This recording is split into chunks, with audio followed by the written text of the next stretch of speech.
America में एक आदमी ने तलाक के मुकदमे में बीवी को हत्या किया गया गुर्दा वापस मांग लिया।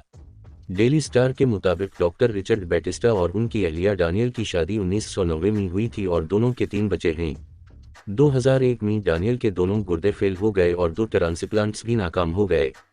डॉक्टर रिचर्ड बैटिस्टा ने अपनी बीवी की जिंदगी बचाने के लिए उसे अपना गुर्दा देने का फैसला किया। ये ट्रांसप्लांट कामयाब रहा और डानियल सेहतमंद हो गई। हालिया अरसे में डानियल का किसी गैर मर्द के साथ ताल्लुक कायम हुआ और उसने अपने शौहर डॉक्टर रिचर्ड से तलाक के लिए अदालत से रुजू कर लिया।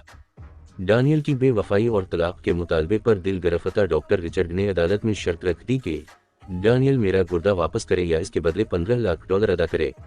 डॉक्टरों का कहना है कि डानियल का गुर्दा निकालना नामुमकिन है।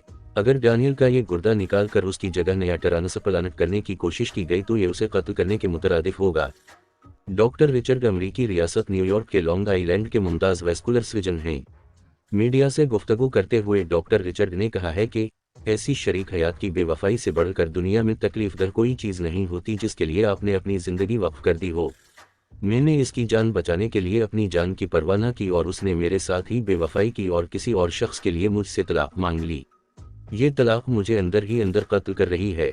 वाज़ेह रहे कि डॉक्टर रिचर्ड और डानियल की मुलाकात 1980 की दुहाई में हुई थी।